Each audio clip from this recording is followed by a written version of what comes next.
মাইকটা দিতে মাইকটার কথা এটাই করো। বলছি যে যেগুলো আপনাদের পারমিশন লিয়ে আছে, আমি কিন্তু পারমিশন ছাড়া আর লাইভকে চালাচ্ছে, লাইভ মোটেই চালাতে দেবো না, খুলে ফেলি দেবো, লাইভ বন্ধ করে।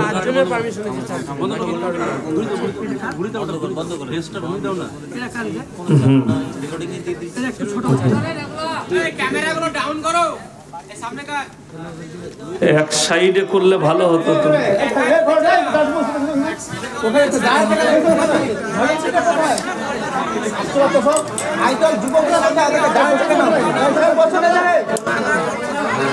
এই যে আপনারা যারা দাঁড়িয়ে আছেন, আমি অনুরোধ করছি সময় নষ্ট করবেন না, এসে বসে যান। আর যদি মনে হয় জিনিসটাকে একবার দেখতে এসছি, তাহলে দেখা হয়ে গেলে চলে যান, পরিষ্কার কথা। আর যাদের মনে হবে একটু শুনবো বসে, তারা বসুন। আসসালামু আলাইকুম। ওয়ালাইকুম সালাম। আলহামদুলিল্লাহি রাব্বিল আলামিন ওয়াসসালাতু ওয়াসসালামু আলা রাসূলিহিল কারীম, আম্মা বা'দ। ফাউযু বিল্লাহি মিনাশ শাইতানির রাজীম। বিসমিল্লাহির রহমানির রহিম। ওয়াইলুল লিকুল্লি হুমাযাতিল লুমাযা আল্লাযী জামা'a মালান ওয়া আদ্দাদা ইয়াহসাবু আন্না মালাহু আখলাদা কাল্লা লায়ুনবাযান্না ফিল হুতামা ওয়া মা আদরাকা মাল হুতামা নারুল্লাহিল মুকাদা আল্লাতী তাত্তালিউ আলাল আফইদা ইন্নাহা আলাইহিম মুসাদা ফি আমাদিম মুমাদ্দাদা ইলা আখিরিল আয়া। খায়রুকুম মান তাআল্লামাল কুরআন আল্লামাহু কামা ক্বালা আলাইহিস সালাতু ওয়াত তাসলিম। মাননীয় শ্রদ্ধেয় জ্ঞানী গুণী মানী সম্মানী আজকের এই জলসা মাননীয় সভাপতি মহাশয়, শ্রদ্ধেয় উলামায়ে ইকরাম, হুফাজে ইকরাম এবং আমার জ্ঞানী গুণী মানী সম্মানী মাননীয় শ্রোতা মণ্ডলী, পর্দার অন্তরালে পর্দা নসিব মায়েরা এবং বোনেরা, আল্লাহর বড় দয়া কৃপা ভালোবাসা আমাদের প্রতি, গোটা বিশ্বের প্রতি। সবাই আল্লাহর শুকর আদায় করে হৃদয় থেকে বলি আলহামদুলিল্লাহ। তারপরে পরে বিশ্ব নবী জনাবে মুহাম্মাদুর রাসূলুল্লাহ, সকলে বলুন সাল্লাল্লাহু আলাইহি ওয়াসাল্লাম। তিনার প্রতি শত কোটি দরুদ বর্ষিত হোক, বলুন আমিন সুম্মা আমিন। সবাই একবার দরুদ ইব্রাহিম পাঠ করি। আল্লাহুম্মা সাল্লি আলা মুহাম্মাদিন ওয়া আলা আলি মুহাম্মাদ কামা সাল্লাইতা আলা ইব্রাহিম ওয়া আলা আলি ইব্রাহিম ইন্নাকা হামিদুম মাজিদ। আল্লাহুম্মা বারিক আলা মুহাম্মাদিন ওয়া আলা আলি মুহাম্মাদ কামা বারাকতা আলা ইব্রাহিম ওয়া আলা আলি ইব্রাহিম ইন্নাকা হামিদুম মাজিদ। আমি কথা শুরুর আগে ইউটিউবার দিকে বলছি, আমার কাছে প্রশাসনিক অনেক দিল্লি থেকে একবারই ছিল, নোটিশ ছিল। আমি 2 মাস রেকর্ডিং বন্ধ রেখেছিলাম, কেউ কি করতে দিইনি, ওপর থেকে অর্ডার ছিল। এখন আমার কাছে যাদের আধার কার্ড জমা নেই, আধার কার্ডের জেরক্স চ্যানেলের নামলেই, তারা যদি রেকর্ডিং করে জলসা ছাড়ে, আপনারা সাক্ষী থাকছেন, তারা অ্যারেস্ট হলে আমি কিন্তু দায়ী নই। কথাটা বুঝতে পেরেছেন না পারেননি? আমি কিন্তু যতগুলো থানায় পারমিশন জমা দিয়েছি, তারাই একমাত্র রেকর্ডিং করতে পাবে। আমার থানায় কাগজ জমা দিয়ে আছে, বাকি যে জমা দিবে এক্ষুনি জমা দেখ, এক্ষুনি রেকর্ডিং করবে, আমি কালকে থানায় জমা দিয়ে দেবো, সে বুঝে করবে। এই তো এখানে দেন, আমার ম্যানেজারকে দিয়ে দাও, যাও ওগুলো লিখে জমা দিয়ে দাও, দিয়ে রেকর্ডিং করুন। চলুন আপনারা রেডি করে সরে যাও তাড়াতাড়ি, মানুষের ডিস্টার্ব হচ্ছে, সরে যান তাড়াতাড়ি। হ্যাঁ, দাঁড়াবেন না এখানে, সরে যান।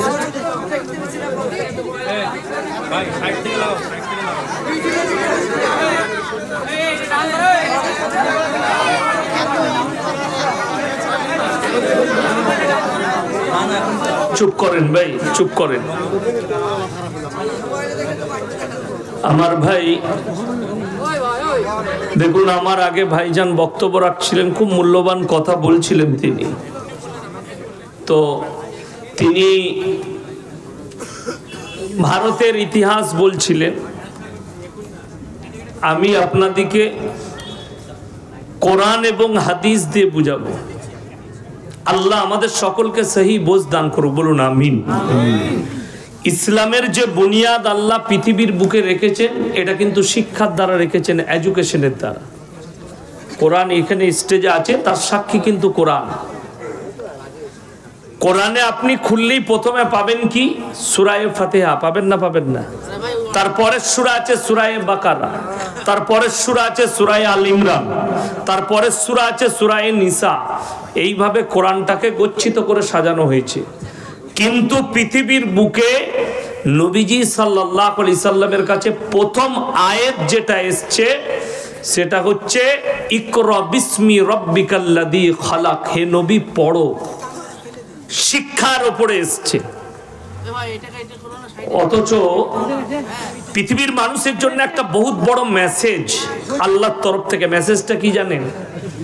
যে আজকে দেখুন, আমরা যে কোনো বক্তা হোক, জ্ঞানী মানুষ হোক কিংবা শিক্ষিত হোক, যিনাদের নাম করছিলেন উনি স্বামী বিবেকানন্দ, রাজা রামমোহন রায়, কে বুঝলেন, কমিউনিস্ট পার্টি, যারাই লেখুক, পৃথিবীর সবাই নবীজির জন্য কলম ধরেছে। ধরেছে না ধরেনি? আল্লাহ রসুলের জন্য লিখেছেন। কেউ গালি দিয়েছে নবীজিকে, কেউ নবীজির প্রশংসা করেছেন, তবে প্রশংসা বেশি। জোরে বলুন সুবহানাল্লাহ। প্রশংসাটা কিন্তু নবীজির বেশি, সবাই লিখছেন। অথচ যে রসুলকে আল্লাহ পাঠালেন, সেই রসুল সাল্লাল্লাহু আলাইহি সাল্লাম দুনিয়াতে কিন্তু কারোর কাছে জ্ঞান অর্জন করেননি। দুনিয়ায় কোনো শিক্ষক ছিল না। কার? নবীজি। এটার পেছনে অনেক বড় লজিক আছে। আমি গতকালকে শুনছিলাম, ঝাড়খণ্ডের একটা জিলাপি হুজুরের বক্তব্য শুনছিলাম। আমাকে টার্গেট করে বলেছে আমাদিকে। আমি জলসাই বলেছি যে নবীজি সাল্লাল্লাহু আলাইহি সাল্লাম তিনি দুনিয়ার বুকে কারো কাছে শিক্ষা গ্রহণ করেনি। তো সে এত অকাট মূর্খ, মানে স্কুলে না গেলে যা হয়। আমি কিন্তু শুধু মাদ্রাসায় পড়া মাল নয়, আমি স্কুলেও পড়েছি, ইংলিশ মিডিয়ামেও পড়েছি আল্লাহর কৃপায়। তারপরে স্টেজে পৌঁছেছি, তারপরে মাদ্রাসায় পৌঁছাইছি। এ গুটকাখোর জীবনে স্কুলের মুখ দেখেনি, যার কারণে এর বাংলা বুঝারও ক্ষমতা নাই, গ্রামার বুঝারও ক্ষমতা নেই। বলছে এ নবীকে মূর্খ বলছে। নাউজবিল্লাহ বলেন।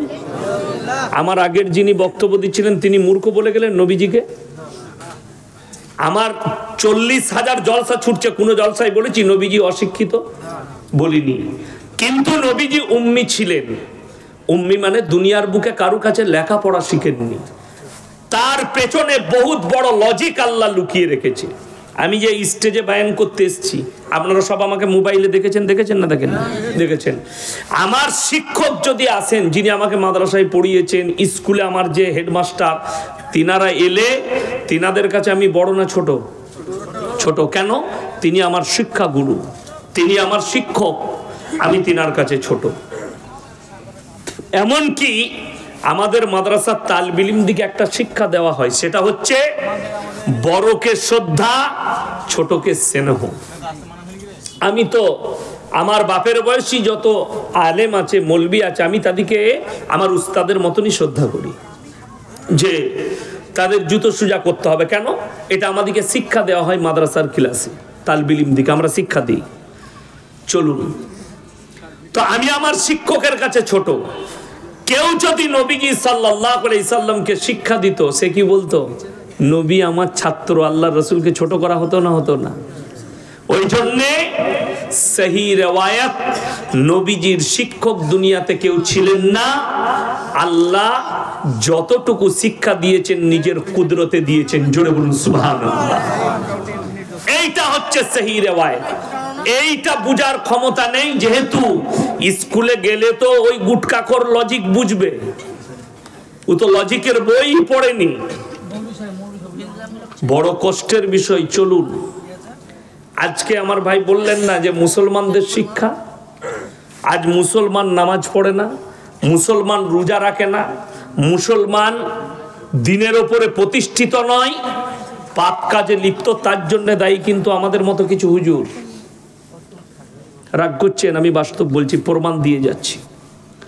আপনি ভারত থেকে বাংলাদেশ, মুর্শিদাবাদ থেকে আমার বর্তমান, গোটা পশ্চিম বাংলায় খুঁজলেন, কি কিছু এমন হুজুর আছে যারা বলছে জীবনে তোমরা যত রকমেরই পাপ করো, মূল্যে খালি আমাকে দাওয়াত দিস, মিলাদ পড়িয়ে জান্নাতে দেব। হ্যাঁ, আমি মিথ্যা বললাম? এটা মোবাইল খুলে দেখিয়ে দেবো। মিলাদ পড়িয়ে দোয়া করছে, সে যে করি মারা যা। হুজুর যখন এসে দেশি মুরগি খেয়ে দোয়া করে গেছে জান্নাত রেডি। হ্যাঁ, আমি গোল আলু লয়। আচ্ছা, আমি এসে খানা খেয়েছি, এখনো কিছু খেয়েছি? কিছু খাই নাই। আপনারা মনে করবেন না যে মাদ্রাসায় আমার মসজিদ কমিটির লোক ভালো মন্দ খাই দিয়েছে বলে এইসব বলছে না। আমি আপনাদেরকে বুঝাতে এসছি। কালকে আমি 24 পরগনায় ছিলাম, উত্তর 24 পরগনায়। একবারই আশেপাশে সব ফুরফুরা আছে, দেওবন্দি ভাইরা আছে। তো আমি বললাম আমি গোল আলু মাল লয়, যে দাউদ দিয়েছ ভয়ে আমি কথা বলবো না, আমার বক্তব্য আমি করে যাব, তুমি মানলে না মানলে তোমার ইচ্ছা, তুমি জবাব দেবে। চলুন, যদি বলেন আপনাদেরকে শুনিয়ে দিই। একটা বক্তা এসেছিল বাংলাদেশ থেকে, 1 সপ্তাহের মতো ছিল ভারতে। তার নাম হচ্ছে আলাউদ্দিন জিহাদি, আপনাদের মুর্শিদাবাদেও প্রোগ্রাম করেছে। সে আমার নাম লাইনি, খালি বলেছে ভারতের একটা মোটা পড়া বক্তা। কি বুঝলেন? দিয়ে আমাকে টার্গেট করে কয়েকটা কথা বলেছে। এই লোকটা যে মুনাফেক তার প্রমাণ আমার কাছে আছে। এদের জন্য সমাজ ধ্বংস হয়েছে। আমি কিন্তু মুনাফেক নয়, আমি কিন্তু মুনাফেক নয় যে এইখানে কিয়াম করতে হবে, হুজুর গোল আলুর মতো কিয়াম করে দিলে আর এইখানে করা যাবে না বলে করবে না, ওই মাল আমি নয়। তুই করাস তা কর, তোদের বাপের হিম্মত নাই ইয়াসিনকে দাঁড় করায়। আমি নিজের জায়গায় স্ট্যান্ড আছি, আল্লাহর কসম মৃত্যুকাল পর্যন্ত থাকবো, আমার লড়ন চরণ নাই। তাতে আমাকে দাওয়াত দিবে দাও, না দিবে না দাও। চলুন, এই লোকটা 8 মাস আগেকার বক্তব্য, আডরাসি মাজারের পীরে যারা, আডরাসি মাজারের ওরসে যারা যাবে, মুনকার নাকির আর কবরে তাদেরকে সওয়াল জবাব করবে না। এই আলাউদ্দিন জিহাদির বক্তব্য আমার কাছে আছে। এই লোকটা বর্তমান এখন বলছে আডরাসি মাজারের পীরে যাওয়া যাবে না, ওখানে ভণ্ড আছে। এই লোকটাই, একই লোক, দুটো মুখে দুটো কথা শুনেলেন। দ্বিতীয় নম্বর, এই লোকটাই বলছে এখন মাজারগুলোকে গুঁড়িয়ে দাও। সকলে জোরে বলুন সুবহানাল্লাহ। আল্লাহ তাহলে আলাউদ্দিন জিহাদি ভাইকে আল্লাহ হিদায়েত দিয়েছে। আমি তো ওটাই বলতে চাইছি, মাজার ব্যবসা বন্ধ করে দাও, গুঁড়িয়ে দাও। আমি তো ওই পক্ষে নয়। আজকে তুমি হক কথা বললে, ভারতের যে মাল কটা মুর্শিদাবাদের আমাকে গালি দিচ্ছ, তোমাদের আলাউদ্দিন জিহাদি বলেছে মাজারগুলোকে গুঁড়িয়ে দিতে হবে। আমি বললাম যে ভাই আমরা তো ওই দলেই আছি, মাজার গুড়ানোর দলে, তাহলে গালি দিচ্ছ কেন? মানুষের মিস্টেক হতে পারে না? পারে না? পারে। আমি একটা হাদিস, একটা জলসাই বলেছি, মিস্টেক করে বুখারি বলে দিয়েছি। মিস্টেক যেতে পারে না? পারে না। আচ্ছা, কোরআনের হাফেজ যারা হয় জিজ্ঞেস করুন, যারা হাফেজ সাহেব আছে, যখন গোটা কোরআনটা শোনায় মুতাশাবিহাত লাগে। একই রকম আয়াত দু জায়গায় আছে, কিন্তু পরের আয়াত আলাদা আছে। আছে না নাই? কোরআনে আছে, কিন্তু ওটাকে বলা হয় মুতাশাবিহাত, লেগে যাওয়া, ভুলে যাওয়া। মানুষ মাত্রে ভুল না ভুল নয়, মানুষ কিন্তু ভুলের ঊর্ধ্বে নয়। ঠিক কিনা কথা বলেন? মানুষ ভুলে যায়। চলুন, সবাই নিয়ত করুন যে যারা আশা করে আছেন পাপ করে, যে আমরা যতই পাপ করি মৌলবীরা দোয়া করবে, দোয়া করে জান্নাতে দিবে। তাদেরকে আমি কয়েকটা দলিল আজকে দিয়ে যাব, পেশ করে যাব। এই দলিলটা যদি কোনো গুটকাখোর জিলাপি হুজুর কেটে দেয়, আমি বাইক ক্যামেরা চালিয়ে আপনাদের গ্রামে এসে ক্যামেরা চালাবো, ওই মসজিদে দাঁড়িয়ে জুতোর মালা পড়ে যাবো, তাকে রেডি করে রাখবেন। আমি তো 2 ঘন্টা স্টেজে আছি, নিয়ে আসুন, তাকে নিয়ে আসুন, আমি জুতোর মালা পরব। চ্যালেঞ্জ দিয়ে বললাম, যদি মিথ্যা প্রমাণ করাতে পারে আল্লাহ নবী জানাবে মুহাম্মাদুর রাসূলুল্লাহ, সকলে বলুন সাল্লাল্লাহু আলাইহি সাল্লাম, ইনার থেকে শ্রেষ্ঠ ব্যক্তি পৃথিবীতে কেউ এসেছেন? আসেনি। একটা কথা বলুন, মানুষকে আল্লাহ কি দিয়ে তৈরি করেছেন?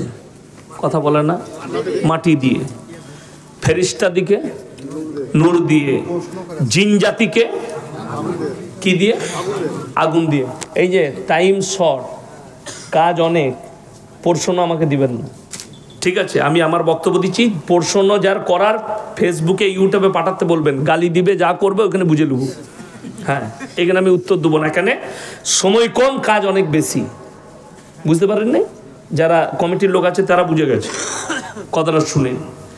আল্লাহ, আমরা হচ্ছি মাটির তৈরি, ফেরেশতারা নূরের, আর জিন জাতি কিসের? আগুনের তৈরি। এরপর চলুন, আল্লাহ তাআলা আদমকে বললেন যে তুমি ফেরেশতা দিকে সিজদা করো না, ফেরেশতা দিকে বললে আদমকে সিজদা করো। কথা বলে না?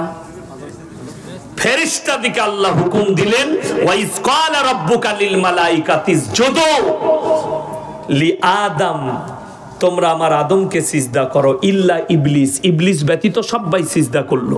ইবলিস কি উক্তি দিল? আমি আগুনের তৈরি, আদম মাটির তৈরি।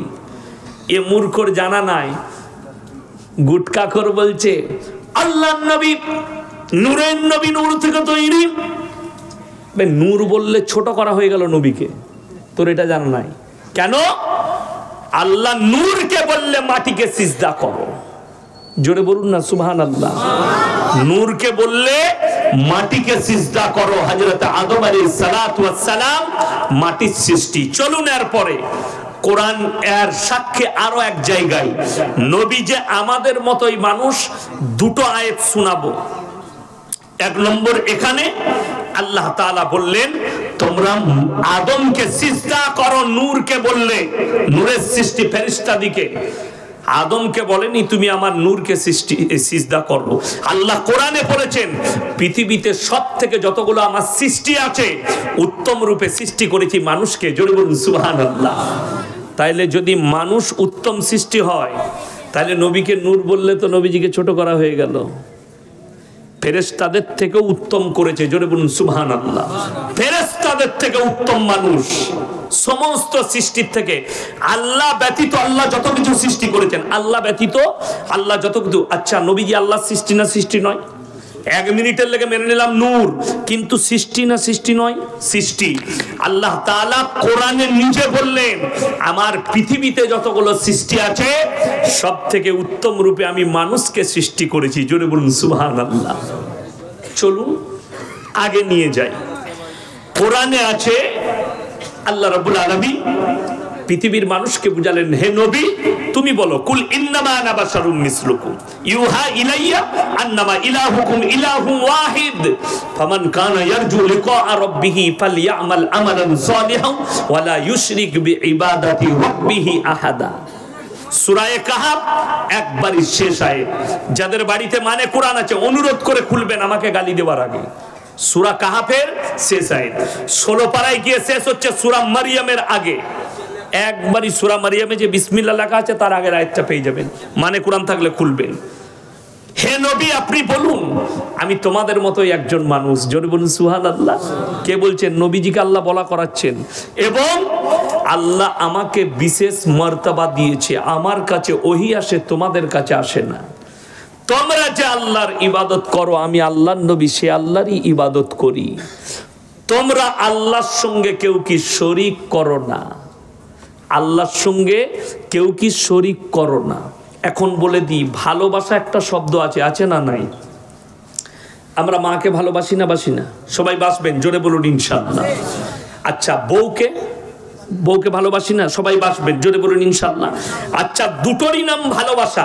কেউ যদি বউকে বলে তোকে এত ভালোবাসি না, তোকে মা বলতে মন যাচ্ছে, বউ ঝাঁটা করে মারবে না? বউকে ভালোবেসে মা বলা যাবে?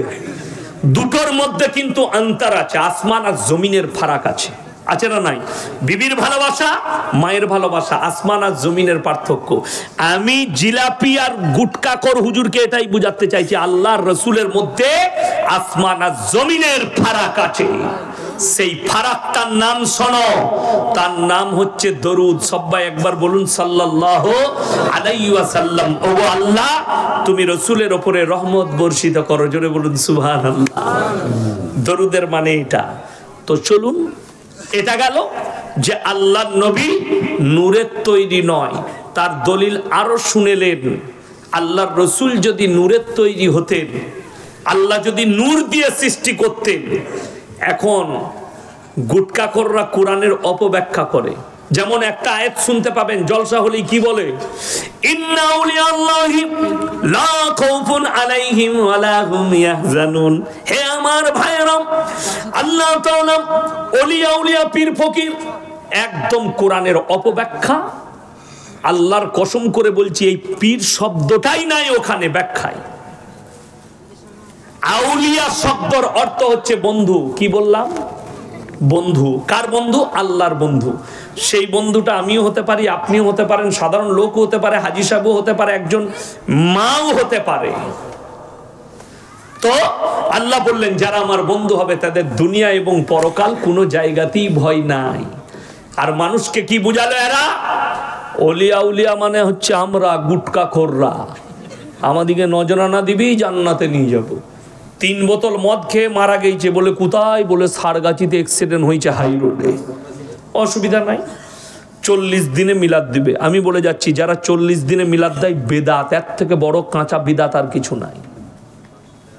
মিলাদ দিয়েছে দাউদকার হুজুরের, হুজুর এসে দোয়া করছেন, আল্লাহ তুমি তাকে জান্নাতুল ফিরদাউস দাও, শহীদের মর্তবা দাও। দোয়া হয়ে গিয়ে হুজুর খেতে বসেছে। হুজুর বলছে বাপ কি করে মরলো? অ্যাক্সিডেন্ট হয়ে। বলছে হুজুর ছেলে খুব বদমাস ছিল, 3 বোতল মদ খেয়ে অ্যাক্সিডেন্ট করেছে। তোবা তোবা, হেবে মদ খেয়ে সে শহীদের দরজা পাবে? কথাটা বুঝতে পারেননি? কিন্তু এরা দিয়ে দিবে, কোনো অসুবিধা নাই। একজন বলেছে বায়ানে, ইয়াসিন জানে না, ইয়াসিন বলেছে কবর জিয়ারত। আমি কবর জিয়ারত করতে নিষেধ করি নাই তো, বাপের কবর জিয়ারত করবি তো অসুবিধা কি আছে? কবর জিয়ারত কর। কিন্তু তুমি বলছো কবর জিয়ারত করে 3 দিন তোর বাপের কবর জিয়ারত করেছি, এরপর আমাকে একটা লুঙ্গি আর গেঞ্জি দে, ওই করি তো তোদের চলে। আমি কিন্তু কবর জিয়ারত করা লুঙ্গি পরি না। আমি বললি খারাপ, গালি দেবে। চলুন আপনাদেরকে এরপর শুনাই। বুখারী শরীফের রিওয়ায়েতে আছে, আল্লাহর হাবিব সাল্লাল্লাহু আলাইহি সাল্লামের কাছে খবর এলো, ইয়া রাসূলুল্লাহ আপনার চাচা যান মরণাপন্ন অবস্থায়। নবীজি ছুটলেন, চাচার হাত দুটো ধরে বললেন, হে আমার চাচা, একবার খালি কলমাটা পড়ে নাও, আমি আল্লাহর কাছে কেঁদে কেঁদে তোমার জন্য ক্ষমা চাইব। নবীজি চাচার উত্তর কি এলো জানেন? মারাত্মক উত্তর। আমি যদি বার্ধক্যে কলমা পড়ি, লোকে বলবে মৃত্যু ভয়ে কলমা পড়েছে, আমি কলমা পড়তে পারবো না। জোরে বলুন নাউজুবিল্লাহ। নবীজির কথাকে অস্বীকার করলো কে? নবীজির আপন চাচা। আল্লাহ আয়াত পাঠালেন, এই আয়াতটা তোমার গুটকাখোর মৌলবীকে শোনাও। তুই যে পয়সা নিয়ে জান্নাতে দিচ্ছিস, তুই যে টাকা নিয়ে নজরানা নিয়ে মাতালকে জান্নাতে পাঠাচ্ছিস, এই আয়াতের ব্যাখ্যাটা বল। ইন্নাকা লা তাহদি মান আহবাবতা ওয়ালাকিন্নাল্লাহা ইয়াহদি মান ইয়াশা। হে আমার বিশ্ব নবী, পৃথিবীর মানুষকে বলো হিদায়াতের দপ্তরটা সকলে বলুন কার হাতে? এত আস্তে কেন? কার হাতে? জোরে বলুন। আল্লাহর হাতে। আরে এত জোরে বলবেন তবে তো ইউটিউবে যাবে, গুটকাখোর শুনবে যে হ্যাঁ লোক আছে সাক্ষী দেবার। আমার ভাই আল্লাহর হাতে।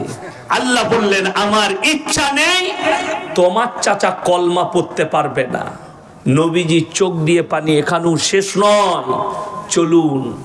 যারা মনে মনে ভাবছেন আমার বেটা গাঁজার আসরে থেকে মারা গেছে, মদের ভাটিতে জীবন কাটিয়ে মারা গেছে, কুফরিতে জীবন কাটিয়ে মারা গেছে, আমি তো নামাজি, আমি তো হাজী সাহেব, আমি তো পরেজগার, আমি দোয়া করে দেব, আমি হুজুরকে দাওয়াত করে খাইয়ে দোয়া করে দেব, তারা কান খুলে শুনে নিন। আল্লাহর নবী বললেন, ওগো আল্লাহ, তুমি আমাকে যতদিন না নিষেধ করছো, আমি ততদিন আমার চাচার জন্য কেঁদে কেঁদে আপনার কাছে ক্ষমা চাইব। নবীজি কাঁদতে লাগলেন, আল্লাহ আমার চাচাকে ক্ষমা করে দাও। আল্লাহ পাঠালেন নবীজিকে।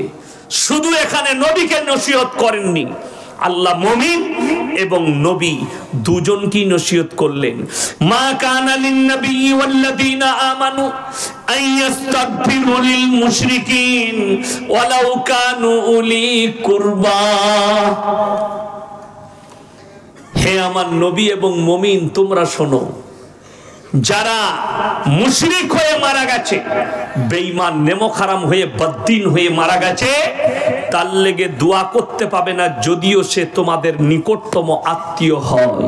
নবীজির হাত নেমে গেল, আল্লাহ নিষেধ করলেন চাচার জন্য দোয়া চাইতে, আর তুমি বলছো জিলাপি খাইয়ে দে আমি জান্নাতে পাঠাবো। একজন বলছে আপনাদের মুর্শিদাবাদের সিটকে মলবি, সে বলছে ইয়াসিন বলেছে জিলাপি খাওয়া হারাম, আমি হারাম বলেছি? কোন জিলাপিটা হারাম? জিলাপি মেলায় আপনার জলসায় বিক্রি হয় না? হয় না? দোকানে বিক্রি হয় না জিলাপি? কিনে খান, খুব ভালো জিনিস। শীতকালে জিলাপি ভালো লাগে, লাগে না? লাগে না? আমিও খাই। কিন্তু মাজারের পরা জিলাপি খোর যে তুমি, আর মাজারে যে জিলাপি দেয় ওই জিলাপির সঙ্গে ওই খাবারের সঙ্গে আমার আল্লাহ কোরআনে শুয়োরের মাংসের সঙ্গে তুলনা করেছে। কোরআন দলিল আছে, আমি শোনাবো আপনাদেরকে একটু পরে। দাঁড়া, অনেক অপারেশন বাকি আছে, কি বুঝলেন? হ্যাঁ, এই তো শুরু করেছি, চলুন আপনাদেরকে বলে দিই। এরপরে শুনেন আর একটা, এইখানে যে আমি ইয়াসিন এসছি, আপনারা আমাকে মোবাইলে দেখেছেন? দেখেছেন? দেখেন নাই? আপনাদের সঙ্গে আজকে যে আপনারা শ্রোতা হিসাবে বসেছেন, খালি কিছু মুখ চেনা লোক আছে আমার, আছে না নাই? তাদের সঙ্গে দেখা হয়। হয়তো আমি কোনোদিন আপনাদের মোড়ে দাঁড়ালাম কিংবা ভাকুড়িতে দাঁড়িয়েছি চা খেতে, আপনি বললেন মলি সাহেব আপনি আমার গ্রামে গিয়েছিলেন জলসা করতে, তো আমি বলবো হ্যাঁ গিয়েছিলাম। এতটুকুই সম্পর্ক, ঠিক কি না? আচ্ছা বলুন, একটা হুজুরের সাথে আমি ইয়াসিন ধরলেন হুজুর, আমার সঙ্গে আপনার সম্পর্ক বেশি হবে না আপনার সন্তানের সম্পর্ক বেশি হবে? কথা বলে সন্তানের। তোমার বইয়ের সঙ্গে তোমার সম্পর্ক বেশি না হুজুরের সম্পর্ক বেশি? আপনার সঙ্গে আপনার বইয়ের সম্পর্ক বেশি। এরপর যারা গুটকাখোর হবে, যারা জিলাপি খোর, আমাদের দেশের কিছু সুন্নি ভাই বলছে আমার বইয়ের সঙ্গে পীরের সম্পর্ক বেশি। হ্যাঁ, এটা বীরভূমের লোকের কথা। তা না হলে কখনো কানা পীরকে দিয়ে কখনো নিজের বউকে বলে পীরের পা টেপ জান্নাতে যাবি। তার থেকে বড় কানা দাজ্জাল পৃথিবীতে কেউ নাই। আমার ভাই, এরা হচ্ছে কানা দাজ্জাল, পা টিপা করায়। আমার কাছে রেকর্ডিং আছে, কি জানেন? একজন উত্তরপ্রদেশের বেরেলভি বক্তা, সুন্নি বলছে নিজেকে, কি বয়ান করছে জানেন উর্দুতে? देवबंदी वहाबी अगर मक्के में तवाफ करते करते मर जाए फिर भी जहन्नम में जाएगा। जोरे बोलो नाउज़ुबिल्लाह। आमी दुआ करलाम अल्लाह इस मौलवी के बात को तू कबूल कर ले कि हम लोग का मौत काबा घर में हो जाए। जोरे बोलो आमीन। ये तो हम दुआ करते हैं। द्वितीय भाषाटा तार सुनेलेन। और बेरेलवी का मौलवी का मौत और बेरेलवी लोगों का मौत अगर बेस्सा खाना में हो जाएगा फिर भी जन्नत में जाएगा। मतलब अल्लाह तेरा दुआ को कबूल कर ले कि तुम लोग का मौत बेस्सा खाना में हो जाए। ये तो तुम्हारा मौलवी का बात है, अभी हमको गाली देगा, ये सुन लेगा तो। कौन? गुटखाखोर लोग गाली देगा। আমার ভাই বড় কষ্ট লাগে, গাড়িতে আসছি, আমাকে আস্তে আস্তে গালি দিচ্ছে ফোন করে। প্রত্যেক দিন 200টা গাল শুনি আর 200টা দোয়া শুনি ফোনেতে। তো আমি ওই জন্য বলেছি গাল খাওয়া মৌলবি। আমি সেই দিনে বলেছি একটা জলসায় আমার আব্বার 7 বার জানাজা করেছে। কারা? গুটখাখোররা। এখনো কিন্তু আমার বাপ বেঁচে আছে, মরে নাই। কথাটা বুঝতে পারেননি? আমার বাপের 7 বার জানাজা হয়েছে কিন্তু এখনো বেঁচে আছে। কারা করেছে? এই জিলাপি হুজুর গুটখাখোররা। জানাজা করে কখনো ফোন করে যদি বলে দিস। একবার কি হয়েছে, মুর্শিদাবাদে আমার আব্বাজি জলসা করছে, আজ থেকে 7 বছর আগেকার কথা বলছি, আর আমি আছি হাওড়া জেলায়। আমাকে ফোন করে বলেছে তোমার আব্বা শওকত সাহেব অ্যাক্সিডেন্ট হয়ে মারা গেছে। যখনই আমি নম্বর দেখেছি অন্য, তখনই বুঝতে পেরেছি এটা কোনো গুটখাখোর হবে, কি বুঝলেন? আর আমার আব্বাজিকে ফোন করে বলেছে আপনার ছেলে হাওড়া থেকে আস্তে আস্তে হাইওয়ের ওপরে দিল্লি রোডে অ্যাক্সিডেন্ট করে মারা গেছে। আমি তো তার কথা শুনিনি, আমার আব্বাকে ফোন লাগিয়েছি। তো আমার আব্বাজি ফোন তুলছে, আমার মেজো ভাই গাড়ি চালাচ্ছে। তো আমি বললাম কোথায় আছেন? বলে গঙ্গা পেরিয়ে গেছি, কাটুয়া পার করছি। আমি বললাম আপনার কাছে কোনো ফোন এসেছিল? বলে তোর কাছে। আমি বললাম হ্যাঁ আমার কাছেও এসেছিল। আপনি বাড়ি চলে আসুন, দুজনাই মোটামুটি বেঁচে আছি, কালকে যা হবে দেখা যাবে। এটা সত্য ঘটনা বলছে, আল্লাহ সাক্ষী আছে, মিথ্যা নয়, বাস্তব, একদম সত্য ঘটনা। আমার আব্বাজিকে কখনো দেখা হলে জিজ্ঞেস করবেন, এটা বাস্তব বলছি। তো একবার আমার আব্বাজি শুনে, আমি তখন ছোট ছেলে, স্কুলে পড়ি, মুর্শিদাবাদ থেকে এক বাস লোক চলে গেছিল, তখন মোবাইলে জামানা ছিল না। কেন? এই সুন্নি গুটকাখোররা এলান করে দিল মুর্শিদাবাদে যে শওকত অ্যাক্সিডেন্ট হয়ে মারা গেছে। এক বাস লোক চলে গেছে, ফোনের জামানা ছিল না। গিয়েই তারা নেমে দেখছে হুজুর তো মাদ্রাসায় বসে। তারা দেখলে বললে যে মারা গেছে। কি বুঝলে? বলে হুজুর আপনার লেগে শুনলাম তো মারা গেছেন। বলেই তো জানাজা হবে তোমরা যখন এসছো। এটা সত্য ঘটনা। মাদ্রাসায় তাড়াতাড়ি বাবুর্চিকে বললে যা কিছু সবজি পাবে রান্না করো, মানুষগুলোকে খাওয়াও। তাদেরকে খানা খাইয়ে তাদেরকে বললে মুর্শিদাবাদে গিয়ে বলে দিবে যে জানাজা পড়ে মাটি দিয়ে এলাম। কিন্তু আবার এক সপ্তাহ পরে দেখতে পাবি আবার জলসায় আসছে সেই লোকটাই। তো তোদের পীরের থেকে আমার বাপ তো বড় পীর, 7 বার জানাজা হয়ে গেল এখনো মরে নাই। কথা বুঝতে পারেননি? তো তোদের পীরের থেকেও বড় পীর, তোদের তো ভণ্ড পীর। আমার বাপ আমার অরিজিনাল পীর, তোদের ভণ্ড পীর গুটকাখোর। এরা গালিগোলজ ছাড়া কিছু জানে না। প্রত্যেক দিন 100 থেকে 200 জন অশ্লীল ভাষায় গালিগোলজ করছে। আজকে বড় কষ্ট লাগে, আজ পর্যন্ত একটা মৌলবি কোরআন হাদিস থেকে কিয়ামের দলিল দিতে পেরেছে? ফেসবুকে এসে দিতে পারেনি। দে বলছে খালি বসবো, বসে কি হবে? একজন আমাকে বলছে, ধরলেন আপনি আমাকে জিজ্ঞেস করলেন যে কোরআনে কোথায় নিষেধ আছে কিয়াম করা যাবে না, হাদিসে কোরআনে কোথায় নিষেধ আছে? আমি মেনে নিলাম সত্যি নাই কোথাও যে করা যাবে না, এই হাদিস নাই। আছে কোথাও? আছে? আপনারা পেয়েছেন? পান নাই। এরপর আপনাকে বলে দিই একটা কথা ভালো করে শুনেন। আমি আজকে এসার নামাজ ক রাকাত পড়লেন? ফরজ নামাজ কথা বলেন না, 4 রাকাত। আমি বলে যাচ্ছি কাল থেকে 6 রাকাত পড়বে এসার নামাজ। আপনারা কি চাইবেন আমার কাছে? মানবে না। কি চাইবে তুমি বলো? দলিল দাও। আমি যদি বলি পড়তে নাই, ওই দলিলটা দে, তো আমাকে পাগলখানা পাঠাবেন না? পাঠাবেন না? এই যে জায়গাটায় জলসা করছি, আমি যদি বলি এই জায়গাটা আমার বাপের, আপনারা কি চাইবেন?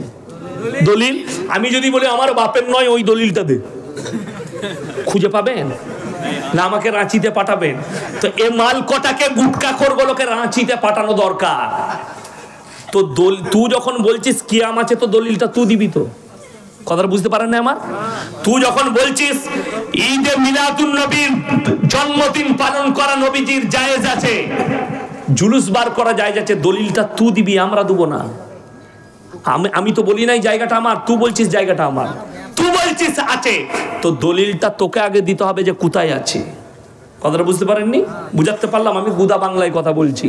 তো দলিল যদি জায়গা আমার না হয়, তাহলে আমি যদি দলিল না দিতে পারি, জায়গাটা আমার কি করে হবে? তুমি দলিল না দিতে পারলে সেই জিনিসটা কি করে হবে? সমাজের বুকে প্রতিষ্ঠিত করছো। আজকে কষ্ট লাগে। আমাদের দেশের কিছু লোক দরুদ মুখস্থ করেছে, কিসের জানেন? জলসার দরুদ। জানেন না জলসার দরুদ কি? কালকে আমি 24 পরগনায় ছিলাম, তো আমি এখনই কি পড়লাম? জলসার আগে কি দরুদ পড়লাম? এটা কোথায় পড়া যায়? নামাজে পড়া যায় না? পড়েন না নামাজে? এরপর যারা নামাজি আছে তারাই একমাত্র এটা পড়তে পারবে। আমাদের দেশের কিছু ওই গুটকাখোর এরা শিখিয়ে রেখেছে কি আল্লাহুম্মা সাল্লি আলা দিয়ে হুজুর চা খাচ্ছে, এরা চালিয়ে যাচ্ছে। এর থেকে বড় বেয়াদব কেউ আছে? আচ্ছা আমি দরুদ পড়লাম পানি খেয়ে, চা খেয়ে না, আদবের সঙ্গে কথা বলবেন, আদবের সঙ্গে। তো তোমার জিলাপি হুজুর গুটকাখোর তো বেয়াদব। ও লোককে বলে দরুদ পড়, ও পড়ে না, ঠিক কিনা? ও খালি চালু করে দিলে আল্লাহুম্মা, তারপর তোরা চালিয়ে যা। রাইস মিল দেখেছেন? সব রাইস মিলগুলো আমার বাড়ির কাছে। রাইস মিলে খালি ডয়ারটা চালিয়ে দিয়া মাল অটোমেটিক টেনে ঢুকিয়ে চাল করে বার করে দিচ্ছে। আগে তো সিদ্ধ করে চাল করে শুকিয়ে চাল হতো, এখন ওইসব সিস্টেম নাই, ডয়ার সিস্টেম অটোমেটিক। ধান একদিকে ঢুকে যাচ্ছে, সিদ্ধ হয়ে শুকিয়ে চাল হয়ে একবারে বেরিয়ে আসছে। কথাটা বুঝতে পারেননি তো? এই মাল কটা অটোমেটিক দরুদের মাল, কি বুঝলেন? অটো, খালি স্টার্ট করে দিয়া আল্লাহুম্মা পানি দাও, ও পানি খাচ্ছে আর এরা চালিয়ে যাচ্ছে। তাদেরকে জিজ্ঞেস করো। আর আমি কালকে পড়লাম, সবাই বলুন দরুদ ইব্রাহিম আল্লাহুম্মা সাল্লি আলা। যারা নামাজি তারা খালি পড়লো, বাকি মাল কটা চুপচাপ। ওরা তো খালি জলসার দরুদ মুখস্থ করে রেখেছে, এক হারাম করুন নামাজ পড়ে না। এটার জন্যে এরা বলছে দরুদকে নিয়ে ব্যঙ্গ করেছে। আমি একবারও ব্যঙ্গ করি নাই তো, আমি ব্যঙ্গ করলাম? আমি তোমার ভুলটা ধরাচ্ছি, তুমি বেনামাজি সেটা ধরে দিলাম। বড় কষ্টের বিষয়। আমি কেন ব্যঙ্গ করতে যাব? দরুদকে কখনো ব্যঙ্গ করা যায়? তোমার হুজুর বলছে আদবের সঙ্গে দরুদ পড়ো, আর সেই গুটকাখোর লোককে দরুদে জুড়ে দিয়ে নিজে চা খাচ্ছে, না হলে দুধ খাচ্ছে। তাকে ঝাঁটা মারার লোক আছে? আমি কিন্তু বিয়াদব লয়, তোমার হুজুর বিয়াদব। চলুন আপনাকে বলে দিই, আজকে লোক নামাজ এই জন্য পড়ছে না। আপনাদেরকে বলি, অনেক মানুষ হয়তো অনেক সুন্নি ভাই আছেন, আমার জলসা শুনতে আসবেন, দেখি ইয়াসিনকে তো এত গাল দিই, কি বলছে মালটা আপনাদেরকে বুঝিয়ে দিই। বাপ বেটার সম্পর্ক যদি কাছের হয়, মা বেটার সম্পর্ক যদি রক্তের হয়, বাপ আর বেটার সম্পর্ক যদি রক্তের হয়, এরপরে কোরআনকে জিজ্ঞেস করো, তোমার জিলাপি হুজুরকে আর গুটকা খোরকে জিজ্ঞেস করো, তুমি যে বলছো নজরানা নিয়াই আমাদিকে পীর বলে মান, আমরা জান্নাতে নিয়ে যাব, যত রকমের পাপ করবি এদিকে জিজ্ঞেস করে লাভ। এরপরে কোরআনে চলুন, ইয়াউমা ইয়াফিরুল মারউ মিন আখি ওয়া উম্মিহি ওয়া আবি ওয়া সাহিবাতিহি ওয়া বানি লিকুল্লি ইমরিইন মিনহুম ইয়াউমাইদিন শানু ইউগনি। হে আমার বিশ্বনবী, পৃথিবীর মানুষকে বলো, কিয়ামতের ময়দানটা এত ডেঞ্জার হবে, স্বামী স্ত্রীর কাছে যাবে, স্ত্রী বলবে দুনিয়াতে আমার কোনো স্বামী ছিল না, স্বামী বলবে স্ত্রী ছিল না, বাপ বলবে বেটা ছিল না, বেটা বলবে বাপ ছিল না, মা বলবে বিটি ছিল না, বিটি বলবে মা ছিল না, বন্ধু বলবে আমার কোনো বন্ধু ছিল না। কেউ কারুর জন্য জাররা পরিমাণ, সর্ষে পরিমাণ উপকার করবে না। যদি তোমার বাপ তোমার উপকারে না আসে, ইয়াসিন তোর কি করে উপকার করবে? তুই জলসাই দাওয়াত করে একবার খালি দেশি মুরগি খাইয়েছিস, আর আমার বউ যে রোজ রান্না করে খাওয়াচ্ছে, আমি যদি তার উপকারে না আসি, তোর কি করে আসবো বে? এইটা তোমার জিলাপি হুজুরকে বুঝাও, কোরআনের আয়াতটা দেখিয়ে দাও যে বাপ যদি বেটার উপকারে না আসে, আপনি পয়সা নিয়ে আমার উপকারে কি করে আসবেন? অনেকজন বলছে কোন হুজুরের কথা শুনবো? এখানে সবজি বাজার কোথায় আছে আপনাদের? কাঁটা বাগান। সকালবেলায় যান, কিংবা আখের মিলে তো আরো সস্তা সবজি পাওয়া যায় হোলসেল রেটে, তাই না? হ্যাঁ, বলবে ইয়াসিন সাহেব চিনলো কেন? আমি অনেকবার মালসার লেগে কিনে নিয়ে গেছি। কি বুঝলেন? মুর্শিদাবাদের সবজি ভালো। এই আমার গিন্নি আজকে বলছিল যে হ্যাঁ গো, বেলডাঙ্গা হয়ে যাচ্ছ, একটু বেগুন নিবে, সাদা বেগুন। আমি বেগুন কিনলাম, সবজি কিনলাম, বেলডাঙ্গায় দাঁড়িয়ে আলিফ ভাইয়ের কাছে চা খেলাম। কি বুঝলেন? তো যেটা বলছিলাম, আচ্ছা আপনি গিয়ে সকালে এরকম লোক আছে আপনাদের যে কানা বেগুনগুলো কিনে? যদি কেউ কানা বেগুন কিনে নিয়ে আসে বাড়িতে, বউ বলবে তুমি কানা নি কি গো, দেখো লাউনি, বলবে না? বলবে না? বউ কানা বলবে। তুমি পচা টমাটোর লিবে না, তুমি কানা বেগুন লিবে না। পচা মাছটা পেটটা টিপে দেখে লেন না মাছটা পচা কিনা, তুমি মাছের পেটটা টিপে দেখে লিবে। তুমি এটা বুঝতে পারলে যে এটা পচা টমাটো, এটা কানা বেগুন, এটা হচ্ছে পচা মাছ। আর তোমার ব্রেনের দ্বারা তুমি বুঝতে পারলে না এই মালটা পচা মৌলবি, পচা হুজুর, এটা সমাজকে ধোঁকা দিচ্ছে। বড় কষ্ট লাগে। আনন্দবাজার পেপার খুলুন, আজকে কি বার? রবিবার। যাদের বাড়িতে আনন্দবাজার পেপার আছে কিংবা বাজারে ক্লাবে আছে, কালকে সকালে গিয়ে দেখবেন ভেতরের পৃষ্ঠায় অ্যাড দিয়া থাকে, বেশিরভাগ অ্যাড থাকে আনন্দবাজারে। কিসের অ্যাড? কলকাতার অমুক বাবা একটাই ফোন কলে প্রেমের ব্যর্থতা থেকে সফলতা পান, কারোর বউ ছেলে পালিয়ে গেলে 72 ঘন্টায় এনে দেয়। আমি বলেছি এই হারামখোরকে মোদিজির কাছে নিয়ে চল, নীরব মোদি আর যারা টাকা নিয়ে দেশ থেকে পালিয়ে গেছে, এই মালি 72 ঘন্টায় এনে দিতে পারবে। কথাটা বুঝতে পারেননি? তুমি লোকের বউ এনে দিতে পারবে, আর বিজয় মালিয়াকে আনতে পারবে না। 8000 কোটি টাকা নিয়ে পালিয়ে গেল, তো মোদিজিকে বলবে এদিকে আপনি হায়ার করুন, আর না পারলে হারামখোরগুলোকে জুতোর বাড়ি মারুন। এরা হচ্ছে ধোঁকাবাজ, প্রতারক। সমাজকে ধোকা দিচ্ছে। 100টা তাবিজওয়ালার মধ্যে 99 জন মিথ্যা কথা বলে, একটাও সত্য বলে না। আমার কাছে শিখেলেন, আমি খালি অবাক হয়ে যাই। আপনি আপনাদের মুর্শিদাবাদে পাবেন যে বহরমপুরে ভালো ভালো হসপিটাল আছে না নাই? মেডিকেল কলেজ নাই বহরমপুরে? আছে। লালবাগে এত ভালো হসপিটাল আছে, আপনি যান, রক্ত দিয়ে রিপোর্টেও রোগ ধরা পড়ছে না। কলকাতা যেতে হচ্ছে, ভেলুর যেতে হচ্ছে। আর আমাদের দেশের কিছু জিলাপি হুজুর বেরিয়েছে, তারা জামা মেপে রোগ বলে দিচ্ছে। কি বলে? জামাটা নিয়ে বিরাট গোলমাল তো। আর এইরকম জামা যদি কেউ মাপতে পারে, মেয়েরা কি বলে জানেন? দারুণ জানেলো হুজুরটা। এই কানা হুজুরদের গুটকা খদ্দের বাজার চলছে আমার মা বোনেদের লেগে। কেন? তাবিজ বেশি প্রয়োজন কার? মায়ের। স্বামীকে বশ করবে, বলে হুজুর বশ করার তাবিজ দাও।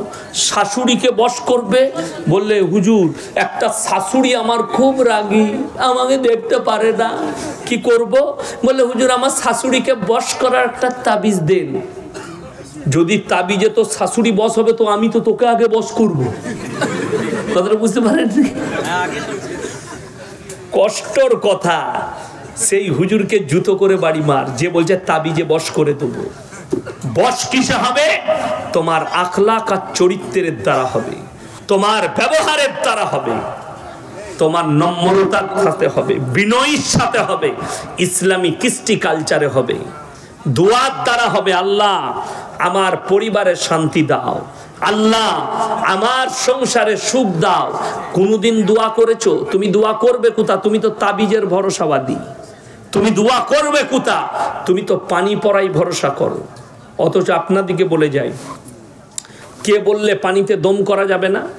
আপনি নামাজি ব্যক্তি, শরীর অসুস্থ, ক্যান্সার হয়েছে, আপনার টিউমার হয়েছে, আপনার পেটের রোগ আছে, ফজরের নামাজ পড়ে 11 বার নিজে নামাজটা পড়ুন, পড়ে 11 বার সূরা ফাতিহা পড়ে পানির মধ্যে দম করে পান করুন। আল্লাহ চাইলে আপনাকে শিফা দান করবে। জোরে বলুন সুবহানাল্লাহ।